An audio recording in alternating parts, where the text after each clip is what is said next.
बस एक निवेदन सबसे करना चाहूंगा, जितने लोग आस्था चैनल पर सुन रहे हैं, जितने फेसबुक यूट्यूब पर सुन रहे हैं और जितने बैतुल की पावन धरा पर श्रवण कर रहे हैं, उनसे एक बात कहूंगा। जैसे मान लो किडनी में अगर कोई प्रॉब्लम है, लीवर में अगर कोई प्रॉब्लम है, तो सूजन आ जाती है शरीर के अंतर्गत, पांव सूज जाता है या हाथ कोई सूज गया, यह सूजन उतर ही नहीं रही है, बहुत प्रयास कर लिया कि इतना इतना शरीर चल ही नहीं रहा, मान लो नहीं, तो शास्त्र कहता है कि 5 पीपल के पत्ते, 5 बेलपत्र के पत्ते, महाराज इन 5 पत्तों को लेकर बड़े प्रेम से शमी के वृक्ष के नीचे जाइए और शमी के वृक्ष के नीचे 1 लोटे के अंदर जल के अंदर इसको डाल दीजिए। डालने के बाद एक पात्र, शमी के पत्र के नीचे, शमी के वृक्ष के नीचे एक पात्र रखिए।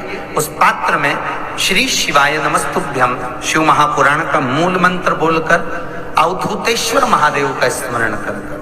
कौन से महादेव? अवधूतेश्वर, शंकर का एक अवतार है, अवधूत अवतार। शंकर के उस अवतार से बहुत सारे जलंधर, बाणा, ऐसे ऐसे रूप प्रकट हुए, तो अवधूतेश्वर महादेव का नाम लेकर उस जल को धीरे धीरे चढ़ाइए। पर शास्त्र कहता है पीपल का पत्ता, बेलपत्र का पत्ता कम से कम 20 मिनट तक उस पानी में गला होना चाहिए। उसके बाद उसको समर्पित करें। कोई मूर्ति नहीं रखना है, कोई स्वरूप नहीं बनाना, केवल पात्र में डालना है हमारा, और उस जल को उसी शमी पेड़ के नीचे पीकर आ जाइए।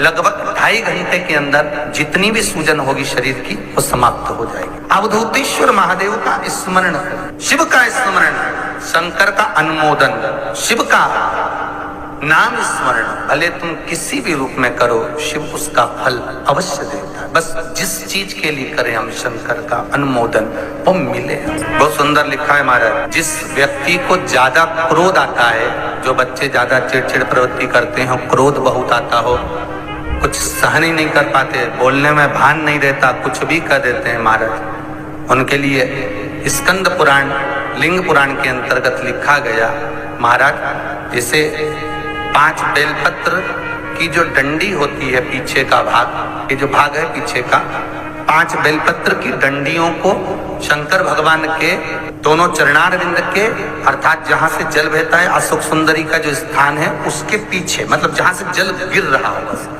आखिरी का सिरा, उस जगह पर इन 5 डंडियों को भगवान शिव के हाटकेश्वर महादेव का नाम ले। कौन से महादेव? हाटकेश्वर, अर्थात जो हटीले महादेव, हाटकेश्वर महादेव का नाम लेकर 5 डंडियों को उस जगह पर रख दीजिए और 1 लोटा पानी, जिस व्यक्ति को क्रोध आता हो, चिड़चिड़ वृत्ति होती हो, अपशब्द कहता हो, ताने देता हो, या बहुत क्रोध हो रहा हो, घर टूट रहा हो, घर में अशांति बहुत हो रही हो, उनका नाम लेकर शंकर भगवान पर जल समर्पित कर। जल चढ़ाते समय जितनी डंडियां नीचे गिर जाए उतनी डंडी को उठा कर लिया है, भोजन में या वैसे ही पीस कर उन व्यक्ति को, क्रोध आने वाले व्यक्ति को खिला दी जाए महाराज। उसके बाद जिंदगी में वो कभी क्रोध नहीं कर सकता। हाटकेश्वर महादेव का स्मरण, चिड़चिड़ प्रवृत्ति को रोकने के लिए, क्रोध को रोकने, ये एक जगह पर और काम में आता है। यही उपाय कहाँ?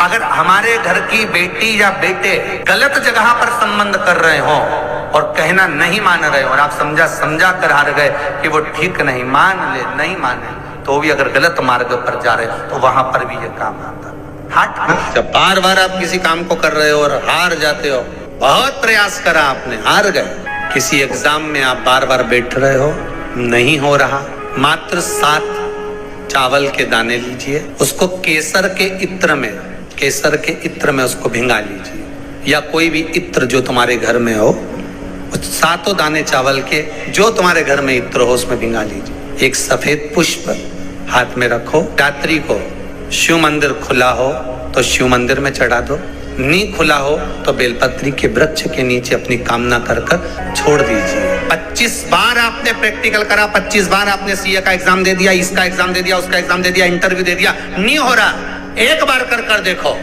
और एक बार करने के बाद में बाबा चाहेगा तो आपके कार्य सफल कर ही देगा। वो कुबेरेश्वर, मेरा शिव, मेरा ओघड़ी, मेरा दयालु दातार करुणा कर ही दे।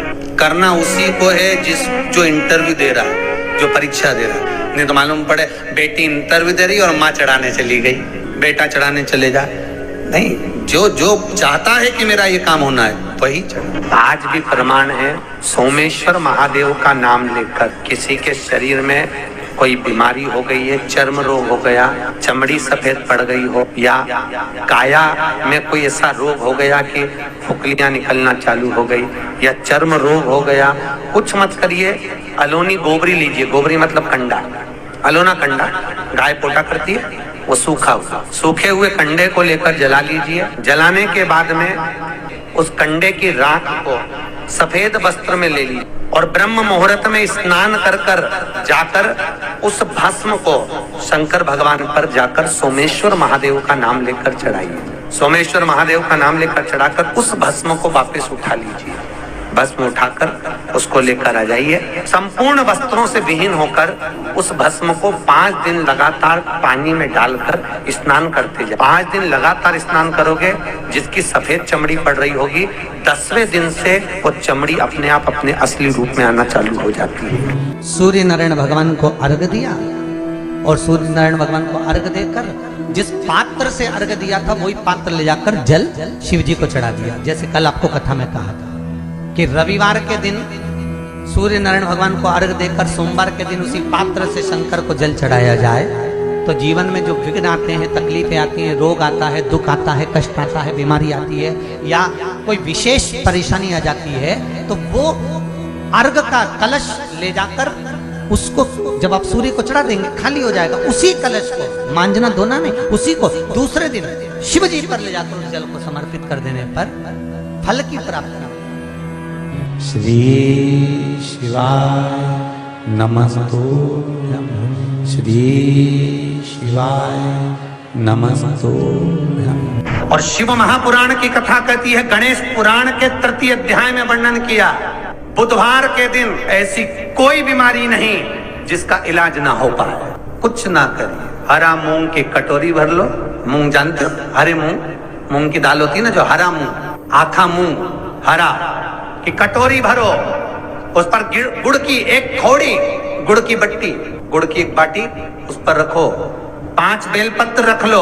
और जिस व्यक्ति को बहुत भारी बीमारी है, कैंसर जैसा रोग भी है, किडनी, लीवर, जो भी उसके खराब हो रहे हैं, कोई तकलीफ है, बस वो कटोरी में मूंग लेकर उसमें गुड़ की खोड़ी रखकर 5 बेलपत्र रखकर 21 बार शरीर पर से उतार कर महाराज सीधे हाथ में रखकर नाम गोत्र खुद का बोलकर और भगवान से, गणेश जी से विनती कर कर बुधवार के दिन कटोरी नहीं लेना, पुरानी कटोरी नहीं लेना, कोई कटोरी घर में नहीं हो, नई कटोरी, और उसको गणेश जी के मंदिर में पहुंचा दीजिए। गणेश जी के मंदिर में पहुंचाएं।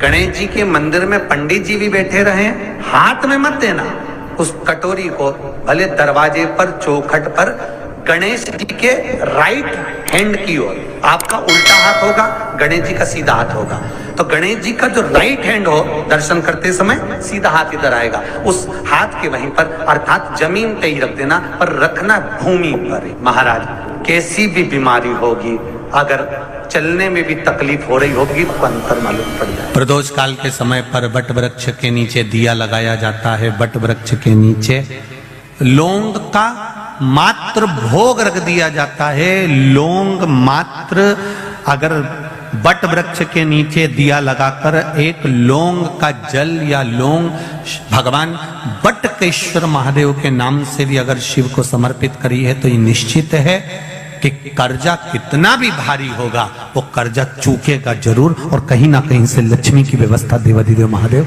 करेंगे। एक पत्र आया है, इसी कर्जे को चुकने वाला एक पत्र, किसी ने अपना फोटो भी भेजा, देखिए